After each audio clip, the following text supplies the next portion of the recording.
ప్రభునామ స్తోత్రాలు. మన దేవుడు స్తుతి స్తోత్రాల మీద ఆధారపడినవాడు.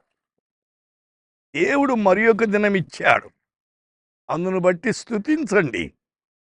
ఈ దినము యెషయా గ్రంథం 42వ అధ్యాయం 1వ వచనం. అతని యందు నా ఆత్మను ఉంచి ఉన్నాను. I have put my spirit upon him. मैंने आप पर अपना आत्मा रखा है. ఆత్మ చాలా అవసరమే. మానవుడు శరీరము, ప్రాణము, ఆత్మ. ఎందుకంటే దేవుడు తత్వమై ఉన్నాడు. అదేలాగున మానవుడు కూడా తత్వ రూపంలో చేయబడ్డాడు. అయితే మట్టిని తీసుకుని మానవుని చేశాడు, తన జీవాయును ఊదాడు. నరుడు జీవాత్మయ్య అంట. అందుచేత ఇక్కడ ఆయన చెప్తున్నాను, అతని యందు నా ఆత్మను ఉంచి ఉన్నాను. నా ఆత్మ లేనివాడు నావాడు కాడన్నాడు. దేవుని ఆత్మ ఆది కాండములో దేవుని ఆత్మ జలముల మీద అల్లాడుతూ ఉందట. దేవుడు ఆత్మండి.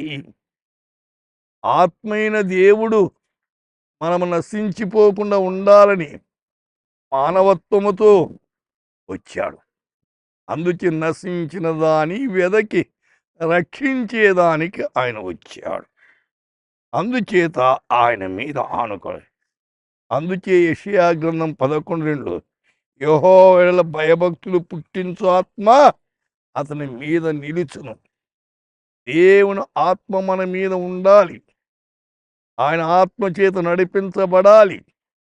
సంఘాలేమి, కుటుంబాలేమి, అందరూ కూడా దేవుని ఆత్మ చేత నడిపించబడాలి. యోహాను సువార్తలో 3వ అధ్యాయం 34వ వచనములో దేవుడు తాను పంపిన వారికి కొలత లేకుండా ఆత్మను అనుగ్రహించును. అయితే ఆత్మను అనుగ్రహించేవాడు ఆయన. ఆత్మ చేత నడిపించబడాల. సంఘాలేమి, కుటుంబాలేమి, సేవకులేమి, విశ్వాసులేమి దేవుని ఆత్మ స్వాధీనము కింద ఉన్నప్పుడు చెడుగులోనికి వెళ్ళం. ఆత్మ నడిపింపు ప్రకారం బైబిల్లో అనేక మంది భక్తులు దేవుని ఆత్మ నడిపింపు చేత గొప్ప కార్యములు చేశారు.